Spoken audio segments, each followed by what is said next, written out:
Hello students, आज हामीहरू class 10 को रसायन विज्ञान अन्तर्गत पढ्ने च्याप्टर हाइड्रोकार्बन र यसका यौगिकहरू हाइड्रोकार्बन एन्ड इट्स कम्पाउन्डको बारेमा डिस्कस गर्छौँ। यो च्याप्टर पढ्नुभन्दा पहिला हामीले हाइड्रोकार्बन के हो भनेर बुझ्नु पर्ने हुन्छ। यहाँ वर्डबाटै प्रष्ट हुन्छ। हाइड्रोकार्बन शब्द दुई शब्द हाइड्रो प्लस कार्बन अथवा हाइड्रोजन र कार्बन मिलेर बनेको छ। यही वर्डबाट नै हामी यसलाई परिभाषित गर्न सक्छौँ। भन्नाले हाइड्रोकार्बन भनेको हाइड्रोजन र कार्बन मिलेर बनेको यौगिकलाई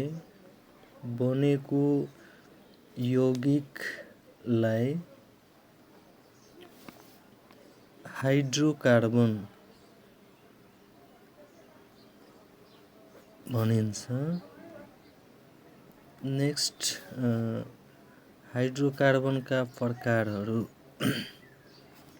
हाइड्रोकार्बनका प्रकारहरू। हाइड्रोकार्बनलाई दुई भागमा वर्गीकरण गर्न सकिन्छ। There are two types of hydrocarbon. First one is संतृप्त हाइड्रोकार्बन।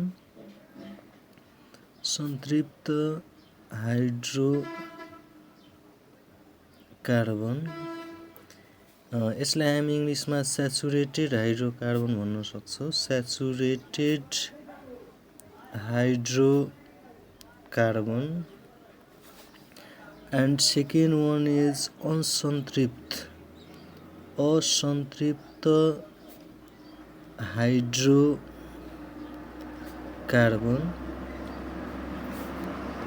इङ्ग्लिसमा यसलाई अनस्याचुरेटेड हाइड्रोकार्बन भनिन्छ। यसपछि स्याचुरेटेड हाइड्रोकार्बनको टाइप्सतर्फ लाग्यो। स्याचुरेटेड हाइड्रोकार्बनको एउटा मात्र टाइप्स रहेको छ, त्यसको नेम चाहिँ अल्केन। अल्केन।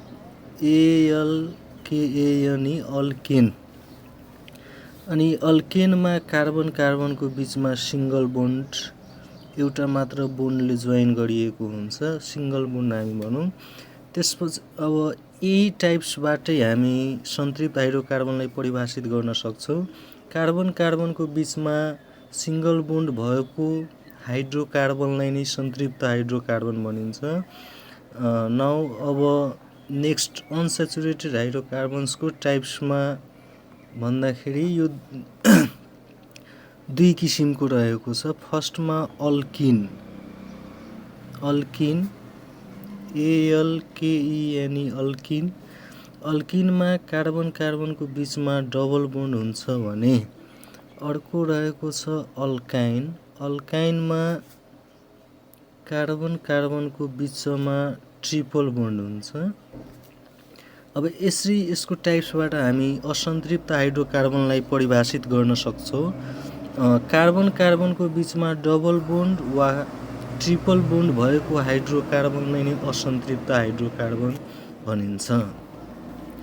अब यसपछि हामी हाइड्रोकार्बन्सहरूको नोमेनक्लेचरतर्फ लाग्यौँ। इक्जामको लागि धेरै इम्पोर्टेन्ट रहेको छ नोमेनक्लेचर अथवा नेमिङ प्रोसेस हामी यसलाई भनौँ। Nomenclature of hydrocarbons.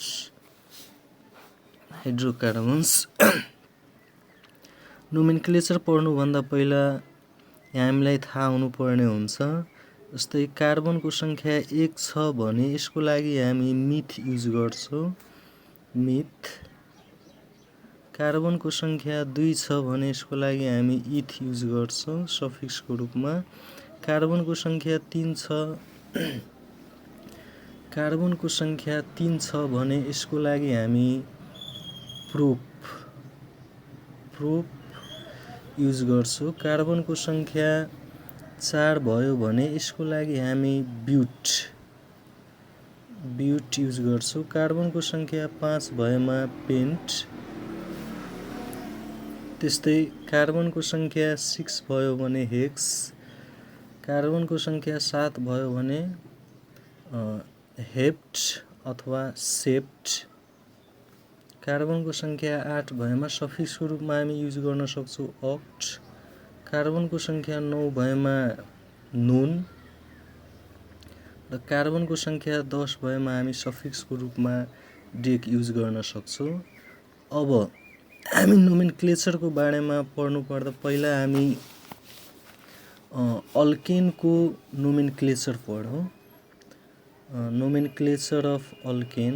Nomenclature of alkane. अल्केनको नेमिङ प्रोसेस हामी पढौँ। नोमेनक्लेचर अफ अल्केन पढ्दाखेरि सबभन्दा सुरुमा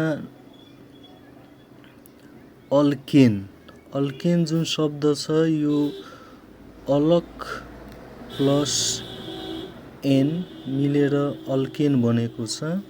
यसको अनुसूत्र लेख्ने फर्मुला हुन्छ CnH2n+2 र हामीहरू अलरेडी पढिसकेका छौँ। अल्केनमा कार्बनको बिचमा सिंगल बोन्ड हुन्छ। अब यसको आधारमा हामी यसको नोमेनक्लेचर गरौँ।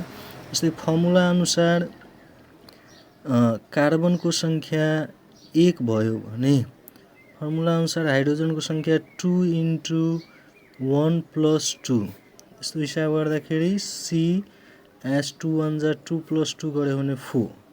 अब कार्बनको संख्या 1 छ भने यसको लागि हामी युज गर्छौँ मिथ।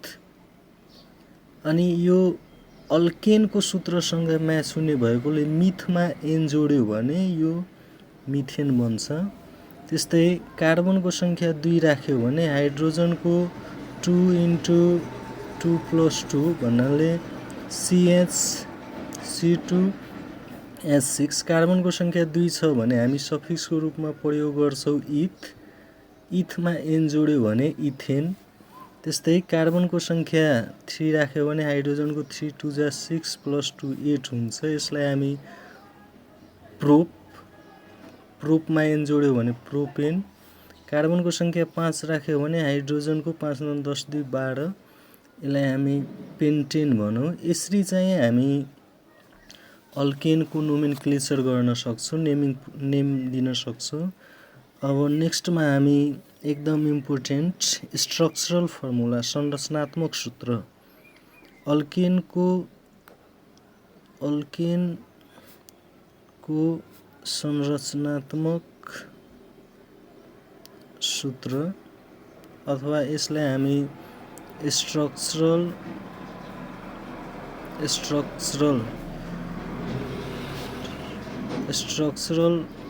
फर्मुला संरचनात्मक सूत्रको बारेमा बुझौँ। संरचनात्मक सूत्र जस्तै हामीलाई मिथेनको संरचनात्मक सूत्र लेख्नु छ भने मिथेन जस्तै मिथ प्लस एन मिथेन भएको भन्नाले यो अल्केन नै हो। अनि अल्केनको मिथको लागि कार्बनको संख्या हामी 1 युज गर्छौँ भने हाइड्रोजनको 2 × 2 = 4 हुन्छ। अनि मिथेनको अनुसूत्र भयो CH4। अब यसको संरचनात्मक सूत्र लेख्दाखेरि कार्बन अनि हामी कार्बनको भ्यालेन्सी थाहा छ 4 हुन्छ। यसरी हामी सिंगल बोन्ड 4 वटा दिउँ। सबैमा हाइड्रोजन हाइड्रोजन हाइड्रोजन हाइड्रोजन। यसरी चाहिँ हामी मिथेनको अनुसूत्र पनि लेख्यौँ र मिथेनको संरचनात्मक सूत्र पनि लेख्यौँ। त्यस्तै अर्को लेखौँ हामी प्रोपेन अल्केनसँग मिल्ने भएकोले यसको अनुसूत्र लेख्दाखेरि कार्बनको संख्या 3 प्रोपको लागि अनि हाइड्रोजनको संख्या 3 × 2 = 6 × 8 भयो। अब यसको हामी संरचनात्मक सूत्रतर्फ लाग्यौँ। कार्बन 1 2 3। यो कार्बनको बिचमा सिंगल बोन्ड हुन्छ। अब भ्यालेन्सी 4 पुर्याउने कार्बन 1 2 3 4 1 2 3 4 1 2 3 4। सबैमा हाइड्रोजन हामी राख्दैौँ